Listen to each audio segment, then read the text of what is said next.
ফিনল্যান্ডে প্রচুর job crisis. So এখানে আইসেন না। অথবা ফিনল্যান্ড হচ্ছে দুনিয়ার সবচেয়ে সুখী দেশ। obviously এখানে আসা বেটার।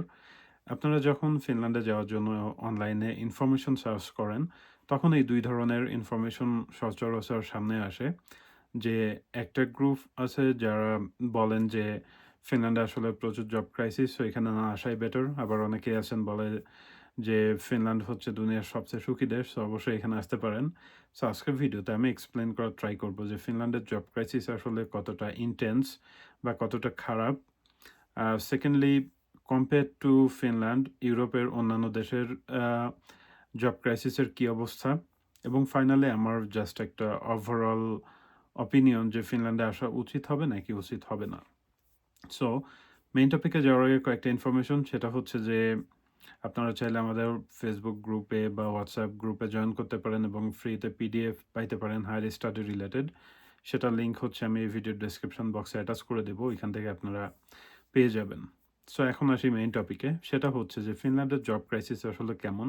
সো নর্মালি আপনি যদি স্ট্যাটিস্টিক্স দেখেন তখন দেখবেন যে এই ২০২৬, ২৫ বা ২৪ এর আগে ফিনল্যান্ডের আনএমপ্লয়মেন্ট রেট যেটা, সেটা মোটামুটি ৬ থেকে ৮ এর মধ্যে ফ্লাকচুয়েট করত, এবং রিসেন্টলি এটা অনেক বেড়ে গেছে এবং ইউরোপের মধ্যে সবচেয়ে বেশি, এখন অ্যারাউন্ড 11%। তো নরমালি দেখা গেছে যে যারা মোটামুটি আপনার ২০১৬, ১৭, ১৮, ১৯, ২০, ২১, ২২ এই টাইমটাতে গেছে, তারা মোটামুটি জব করে সারভাইভ করছে। বাট এরপরে দেখা গেছে ২০২৩, ২৪, ২৫ বা ২৬ এ যারা যাচ্ছেন, ইভেন আমি নিজেও ২৪ আ পা ২৫ পর্যন্ত থাকছি। সো এই সময় দেখছি যে অনেকেই আসলে অনেক বেশি ডিফিকাল্টি ফেস করছে।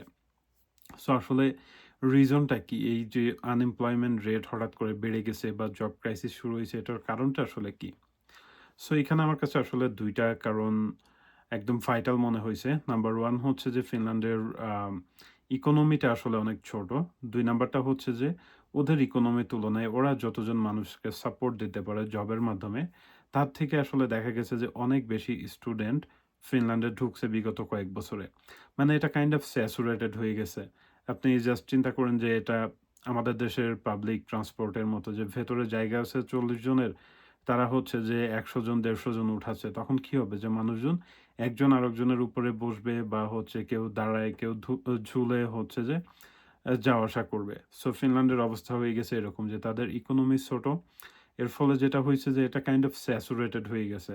যে তারা যতজন মানুষকে লেটস সে ওদের কারেন্ট ইকোনমিতে ওরা হচ্ছে ১০ জনকে জব দিতে পারে। এখন সেইখানে আপনার মানুষ হয়ে গেছে ১০০ জন। তাহলে obviously বাকি যে ৯০ জন আছে তারা তো আর ওই ১০ জনের জব ওরা ভাগ করে ১০০ জনকে দিবে না। obviously ১০ জনকেই দিবে। সো এই কারণেই আসলে ওদের এই আনএমপ্লয়মেন্ট রেটটা বাড়তেছে।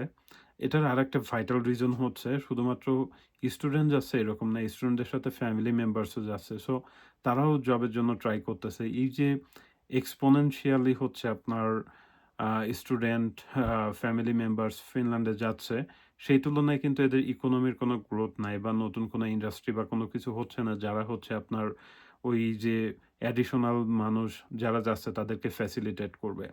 এটার কারণেই বেসিক্যালি হচ্ছে আপনার এই আনএমপ্লয়মেন্ট রেটটা বাড়তেছে এবং এই জব ক্রাইসিসটা দিন, দিন আসলে অনেক ভয়াবহ আকার ধারণ করতেছে। তো এখানে যে বিষয়টা ইম্পোর্টেন্ট সেটা হচ্ছে যে ফিনল্যান্ডে তো আসলে ১১% এবং দেখা যাচ্ছে যে অনেকে জব পাচ্ছেন না। এই তুলনায় আসলে ইউরোপের অন্যান্য কান্ট্রিতে কি অবস্থা? আমি আসলে দেখতেছিলাম ইউকে, জার্মানি, এখানে আনএমপ্লয়মেন্ট রেট কেমন, এবং এখানে মোটামুটি অ্যারাউন্ড ৫, ৬, ৭%। বাট তারপরও আপনি দেখবেন যে ইউকে বা হচ্ছে জার্মানি বা ইভেন অন্যান্য ইউরোপিয়ান কান্ট্রি গ্রুপগুলাতে দেখা যায় যে অনেকেই আছেন স্টুডেন্ট যারা যাওয়ার পরে ৫-৬ মাস ইভেন ১ বছর হয়ে যাচ্ছে, জব পাচ্ছে না। সো লিটারালি এখানে আম জব পাওয়া না পাওয়াটা আনএমপ্লয়মেন্ট রেটের চেয়ে আসলে ডিপেন্ড করতেছে ওইখানে জব এভেইলেবিলিটি টা কেমন। কারণ আমার পরিচিত আমার কলেজের ফ্রেন্ড, সে জার্মানিতে গেছে অলরেডি ৬ মাস মতো হইতে যাচ্ছে মোস্ট প্রবাবলি। সে এখনো জব ম্যানেজ করতে পারে নাই। বাট জার্মানির ইকোনমি কিন্তু অনেক বড়। সো আমার আসলে ওভারঅল এক্সপেরিয়েন্স যেটা, সেটা হচ্ছে যে আনএমপ্লয়মেন্ট রেট, ইকোনমি ছোট, স্টুডেন্ট বেশি যাচ্ছে, এটা তো অবভিয়াসলি একটা ফ্যাক্ট আসলে কাজ করতেছে। বাট এটার পাশাপাশি ইউরোপের অন্যান্য যে দেশগুলাতে যে দেশগুলো আছে, ওইখানেও কিন্তু আপনার আনএমপ্লয়মেন্ট রেট বা হচ্ছে এই যে জব ক্রাইসিস সেটাও আছে। সো আমার কাছে যেটা মনে হইছে যে আপনি যদি USA তে আসেন বা অস্ট্রেলিয়াতে যান, তখন হয়তোবা এই পার্ট টাইম জব বা স্টুডেন্ট জব নিয়ে অত বেশি চিন্তা করা লাগে না। বাট ইউরোপে গেলে মোর অর লেস আপনাকে অবভিয়াসলি জব ক্রাইসিস এর মধ্যে দিয়ে যাইতে হবে in most of the cases. So আপনি যদি যান তখন অবশ্যই আপনাকে কিন্তু ফাইন্যান্সিয়াল বিষয়টা মাথায় রেখে যাইতে হবে। সো এখন কথা হচ্ছে ফিনল্যান্ডে কি আমি আসলেই যাব না এই জব ক্রাইসিস এর জন্য? আমার আনসার হচ্ছে yes and no at the same time. এটা আসলে ডিপেন্ড করতেছে আপনার নিজের উপর। লেটস সে আপনি একজন সিঙ্গেল অ্যাপ্লিক্যান্ট এবং আপনি হয়তোবা স্কলারশিপ পেয়েছেন এবং আপনি ফিনল্যান্ডে যাওয়ার পরে যদি ফাইন্যান্সিয়াল প্রবলেমে পড়েন, আপনার ফ্যামিলি হয়তোবা আপনাকে সাপোর্ট দিতে পারবে।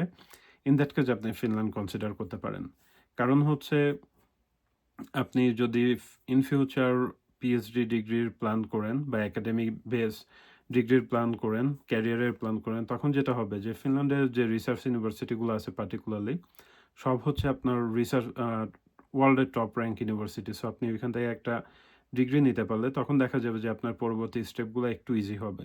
এর জন্য আমার কথা হচ্ছে যে জব ক্রাইসিস অবভিয়াসলি শুধুমাত্র ফিনল্যান্ড না, ইউরোপের অন্যান্য দেশেও আছে। বাট আপনি চাইলে, তবে আমার সাজেশন এটা যে শুধুমাত্র একটা দেশের প্রতি স্টিক না থেকে আপনি চাইলে মাল্টিপল কান্ট্রি বা মাল্টিপল অপশন এক্সপ্লোর করেন।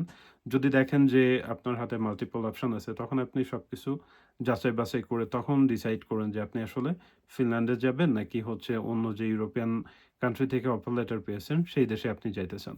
সো এই ছিল ফিনল্যান্ডের ওভারঅল জব ক্রাইসিস নিয়ে আমার হচ্ছে যে একটা ওভারভিউ আরকি। হোপফুলি যারা এই সেপ্টেম্বর ২০২৬ ইনটেকে যাইতে চাচ্ছেন, তাদের জন্য ইনফরমেশন গুলা কাজে লাগবে।